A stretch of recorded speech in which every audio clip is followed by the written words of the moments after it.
Your pages that are meant to drive in traffic, rank at the top, and be super competitive, those are the ones that do not have enough content. You do not need a ton of content on a million pages. You need more content on the pages that matter.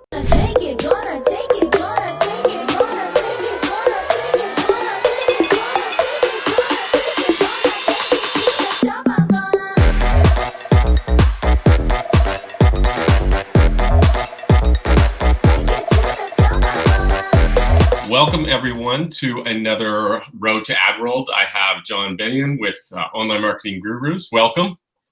Hey, thanks for having me on. Jon, why don't you kick things off and tell the audience a little about yourself? My name's Jon. I'm the CEO of Online Marketing Gurus here in the United States. We are a company that's based out of Australia, but recently just opened up a division here. Some of the things you need to know about me, I have 5 sisters. Wow. I'm right in the middle of them. Yep. I was born on Father's Day. I've been spoiled pretty heavily ever since. Grew up working on a cherry farm. And in fact, I love to have, in pretty much every company I've been with, I've had my lessons learned from the farm educational series. Yeah. And, it's kind of a funny story how I got into online marketing, but that'll be a story for another day. But, love digital marketing, fell in love with it at my very first job doing HVAC.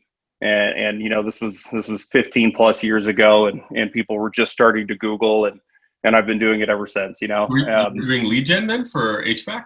I was. So I was hired at an HVAC company, and I figured, 20, 30 years ago, if somebody needed something, they would bust out the phone book, right? Yeah. And then Alta Vista and Yahoo and Google came out, and my mother realized something, that if she needed something, all she had to do was call me, and I could Google it and I could find it for her. Right now, mom can actually Google on her own now. It's pretty cool. In fact, I heard her telling a friend once, like she was Googling something. She's like, "This is what my son does. He Googles." Wow. I'm like, "Yeah, mom, that's what I do." But yes, I was doing lead gen because I figured, look, like this is where things are going. And so it gave us an opportunity to give that company a real leg up. And they're still doing extremely well today. And I believe that some of that, at least, was because we were one of the very first HVAC companies to truly adopt like an online marketing strategy and try to make sure that we showed up. So let's see what else about me. I think that's pretty good. I love digital marketing. And again, I'm just glad that you had me here today, and looking forward to the rest of our chat.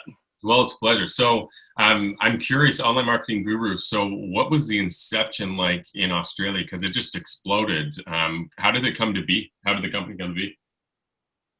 Yeah, it's a really good question. So I think that look, I've really enjoyed working with Andrew and Mez, the co-founders, and what I don't know all the details of how they came to be, but I can tell you how they got to where they are today.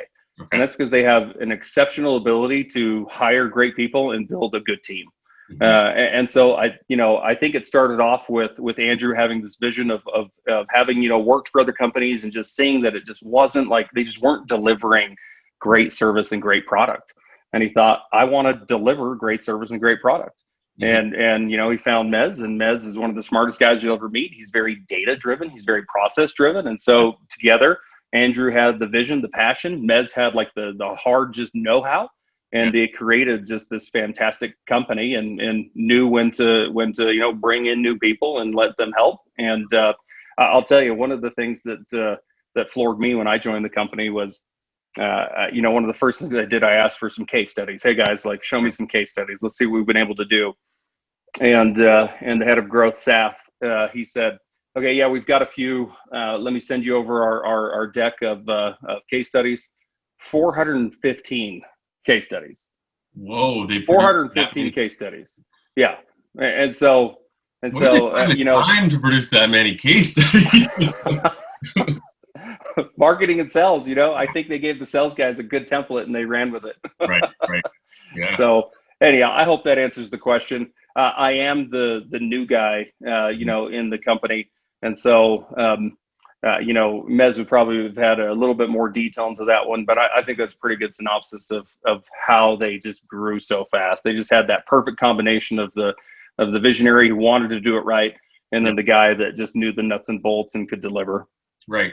And so, I mean, I've known him for a little bit. I've had conversations with the founders, and you guys specialize in PPC, SEO, and social media. You can find a lot of ad agencies to do that. But what I've just kind of heard from you is that customer service was really one of the bigger differentiators for the ad agency. And that's what really got it to stand out. And then like a much more thorough sales process, I guess, for onboarding. Yeah, they've got a very thorough process to make sure that we are all in alignment, that we do a good job of, really kind of going into the details of what the client can expect when they're working with us, and making sure that it's a win-win on both sides, right? Like, we don't want to engage in client relationships where we just are not confident that we can deliver. Customer service is super important. The team is very big into that. And then again, just like using data, especially when we work with large companies, we work with small ones, and especially when you engage in like the small to medium sized, like you really have to have a data driven process, because you can't just, hey, let's throw out some content and hope it works, or hey, let's just do as much as we can and something will stick. No, you've got to focus in on like the right 2-3 pages, right, and then add another page, and then add another page.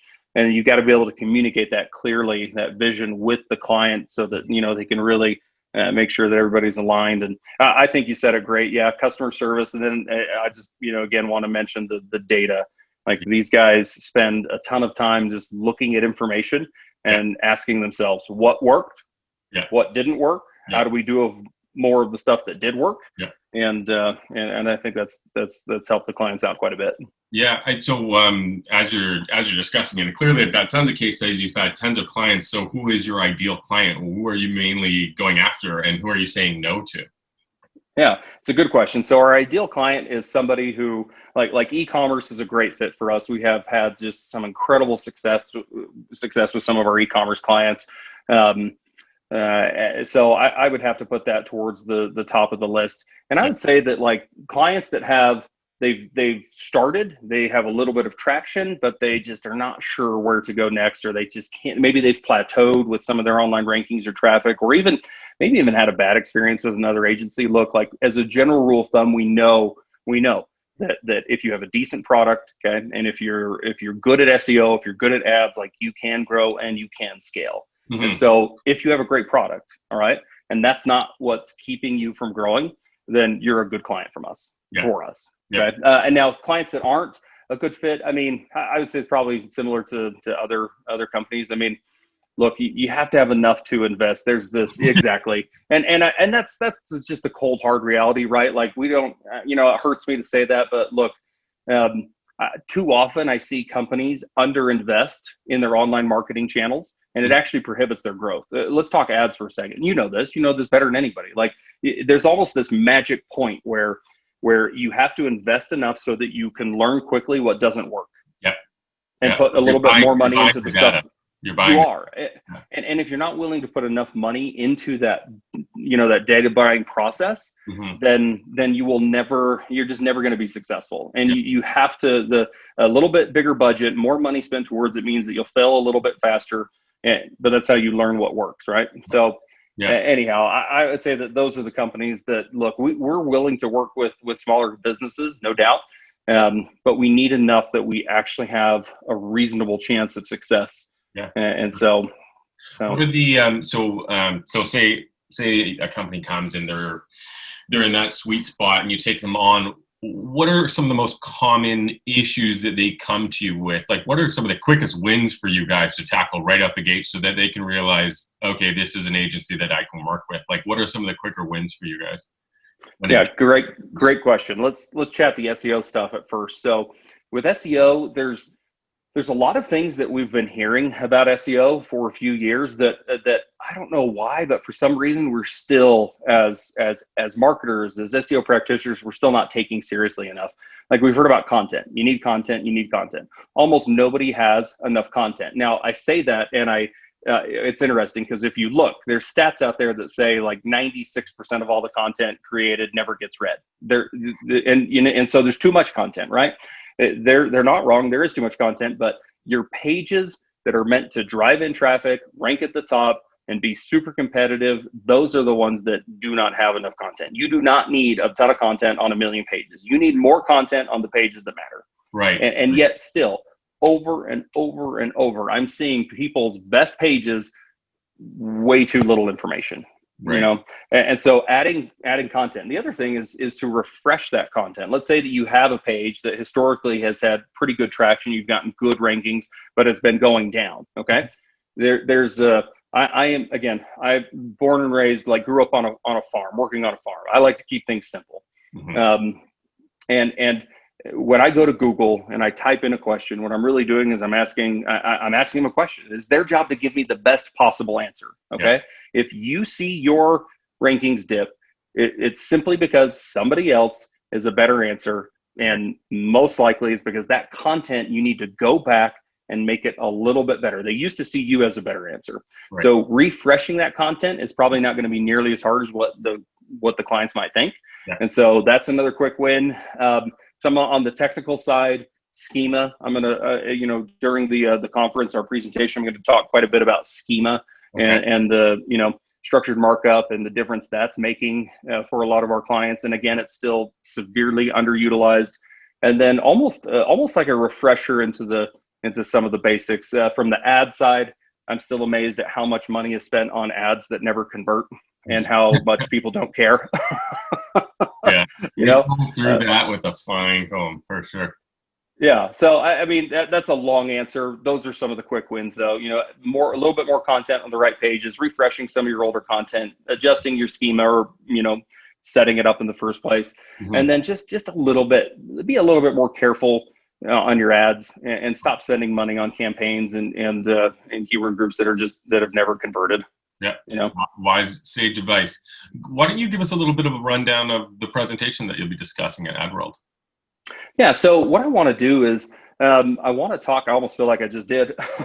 It's a teaser. Don't reveal too much. Yeah, I won't reveal too much, but I do. I want to talk about some of the things that we have seen give our clients just a big lift in their rankings, and I don't think that these things are incredibly hard. I think that they're often ignored because maybe we've heard it too much, or maybe we just don't know quite how to do it.